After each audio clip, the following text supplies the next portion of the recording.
Haleluya, puji Tuhan, salam sejahtera bagi kita semua, keluarga besar GPD El Shaddai Magelang.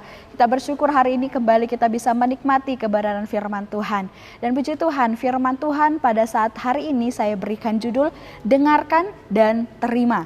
Kita buka bersama di dalam 1 Raja-Raja 22 ayatnya yang kelima. Sekali lagi 1 Raja-Raja 22 ayat yang kelima, demikian firman Tuhan. Tetapi Yosafat berkata kepada Raja Israel, baiklah tanyakan dahulu firman Tuhan. Puji Tuhan, Bapak Ibu saudara-saudari yang diberkati oleh Tuhan.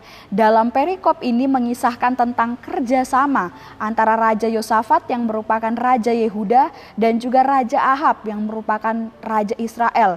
Pada saat itu di mana mereka bekerja sama untuk mengambil kembali daerah yang bernama Ramot Gilead. Nah, sebelum melakukan penyerangan untuk mengambil daerah itu, Raja Yosafat melakukan suatu tindakan yang sangat luar biasa. Tindakan itu adalah di mana Raja Yosafat menyarankan untuk menanyakan apa kata Tuhan terlebih dahulu mengenai rencana mereka ini. Dan saran itu diterima baik oleh Raja Ahab. Raja Ahab mengumpulkan para nabi yang berjumlah 400 orang banyaknya. Lalu menanyakan kepada mereka apa firman Tuhan mengenai rencana untuk menggempur Ramot Gilead ini. Dengan serempak setiap nabi itu menjawab supaya mereka tetap maju menyerang daerah itu karena Tuhan akan menyerahkan daerah itu ke dalam tangan para raja. Namun Raja Yosafat hendak bertanya kepada yang benar-benar nabi Tuhan. Raja Ahab berkata bahwa masih ada satu orang nabi lagi. Tetapi Raja Ahab sangat membenci nabi ini karena nabi ini tidak pernah menubuatkan yang baik tentang Raja Ahab. Dan nama nabi ini adalah Mika bin Yimlah.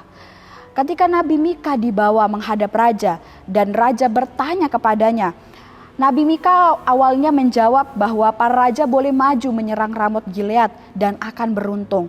Namun raja meminta Nabi Mika memberikan jawaban yang benar-benar sesuai dengan firman Tuhan. Akhirnya Nabi Mika menyampaikan semua firman Tuhan yang dia terima dari Tuhan sendiri. Dan ternyata firman yang disampaikan oleh Nabi Mika ini adalah nubuat yang tidak diinginkan oleh Raja Ahab. Karena justru berisikan malapetaka baginya dalam peperangan nanti. Tetapi juga melalui penglihatan dan melalui firman Tuhan yang disampaikan Allah kepada Nabi Mika, ternyata nabi-nabi yang dikumpulkan oleh Raja Ahab yang berjumlah 400 orang tadi mengatakan hal dusta ya kepada Raja Ahab dan Raja Yosafat, di mana mereka berkata bahwa mereka akan menang dalam peperangan itu. Ternyata semuanya itu adalah dusta karena Allah yang menaruh roh dusta itu ke dalam mulut nabi, ke dalam 400 nabi tadi. Yang benar adalah perkataan nubuatan yang disampaikan oleh Nabi Mika. Pada akhirnya Raja Yosafat dan Raja Ahab dengan pasukan mereka maju memerangi Ramot Gilead dengan tentara Aram. Dan dalam peperangan ini apa yang dikatakan Nabi Mika terjadi tepat seperti yang difirmankan Allah. Nah, puji Tuhan, Bapak Ibu saudara-saudari yang diberkati oleh Tuhan, melalui sedikit penjelasan tentang kisah ini. Dari kisah ini ada pelajaran bahkan teguran bagi kita sebagai umat-umat Tuhan. Dan tentunya melalui setiap teguran yang diberikan kepada kita, itu tujuannya adalah untuk mengingatkan kita, menyadarkan kita, supaya kehidupan kita benar-benar hidup sesuai dengan firman Tuhan. Dan apakah pelajaran bahkan teguran bagi kita melalui kisah ini? Yang pertama adalah dengarkan dan terima apapun firman Tuhan yang disampaikan kepada kita. Apapun firman Tuhan yang kita dengarkan atau yang disampaikan oleh hamba-hamba Tuhan, hendaknya tetap kita dengarkan, kita perhatikan, kita renungkan dan lakukan. Tetapi kita juga harus mengujinya semuanya sesuai dengan firman Tuhan. Dari kisah tadi kita mendapati bahwa sebenarnya Raja Ahab tahu jika Nabi Mika menyampaikan suara Tuhan yang benar. Tetapi ia tidak menyukai dan tidak mau mendengarnya. Bahkan ketika firman Tuhan yang disampaikan adalah berbicara tentang nyawanya sendiri, Raja Ahab memilih mendengar apa yang ia suka daripada apa yang benar. Tidak dipungkiri ada begitu banyak umat-umat Tuhan yang sama seperti Raja Ahab ini. Mereka hanya ingin mendengarkan firman Tuhan yang berisikan tentang janji, jaminan berkat, dan hal-hal yang baik saja. Mereka menutup telinga dan tidak mau memperhatikan, tidak mau mendengar tentang firman Tuhan yang berisikan teguran, nasihat, dan peringatan. Allah memang menjanjikan berkat dan jaminan keselamatan bagi kita semua. Semua itu kita dapatkan jika kita mendengarkan, melakukan, merenungkan setiap firman Tuhan. Bahkan jika itu firman Tuhan yang keras dan tegas sekalipun. Saat kita mendengarkannya, kita menerimanya, dari situlah berkat-berkat itu akan menjadi bagian kita. Amsal 10 ayat 17 berkata, siapa mengindahkan didikan menuju jalan kehidupan, tetapi siapa mengabaikan teguran tersesat. Inilah kebenaran firman Tuhan. Jika kita mengindahkan setiap firman Tuhan, entah itu berkat-berkat, ya bahkan teguran-teguran sekalipun, kehidupan kita akan dibawa kepada keselamatan, kepada kehidupan kekal. Tetapi jika kita mengabaikannya, kita hanya ingin mendengarkan yang tentang berkat-berkat saja, tidak mau menerima yang berupa teguran, kita akan tersesat. Bahkan lebih bahayanya lagi, kita bisa binasa. Lukas 11 ayat 28 firman Tuhan berkata, tetapi ia berkata, yang berbahagia ialah mereka yang mendengarkan firman Allah dan yang memeliharanya.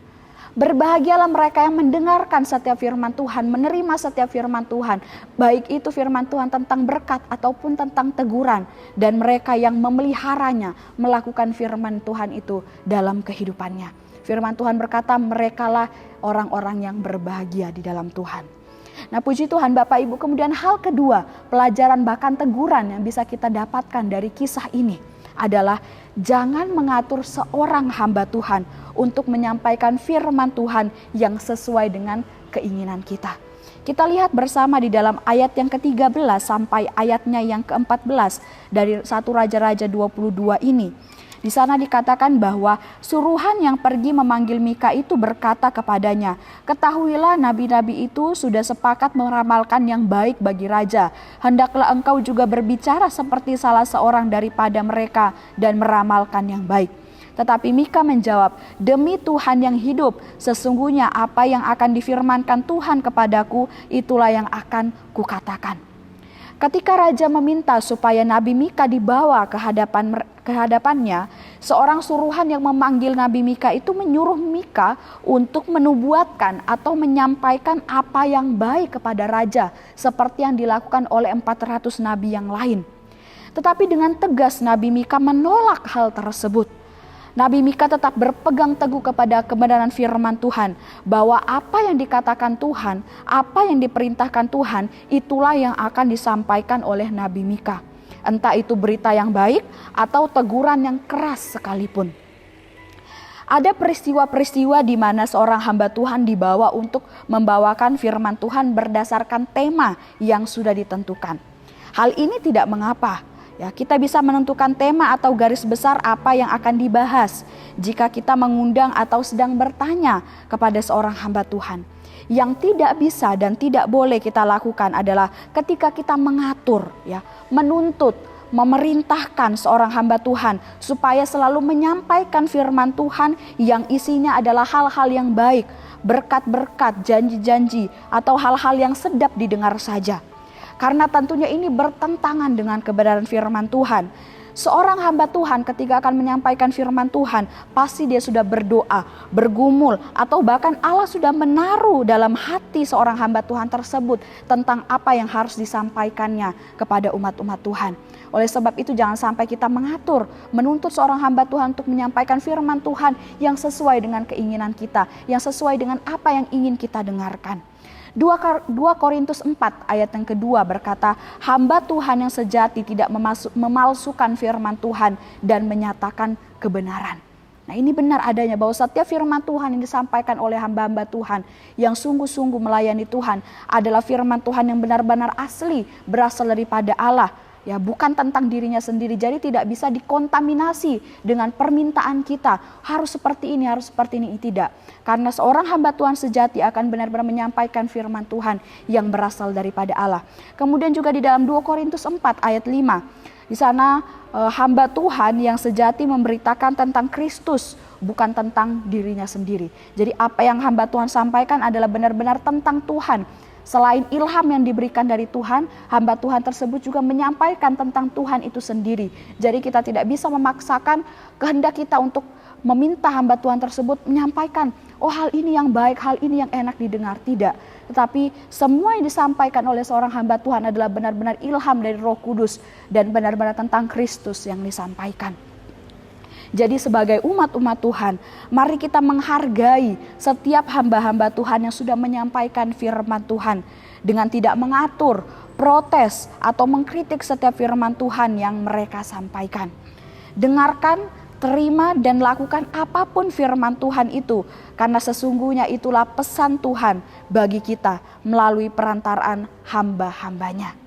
Tentunya kita juga minta kuasa daripada Roh Kudus mengingatkan kita, mengajar kita untuk juga bisa menguji segala sesuatu, ya, mendengarkan setiap firman Tuhan, dan Roh Kudus yang akan mengajar kita apa yang benar dan apa yang tidak benar.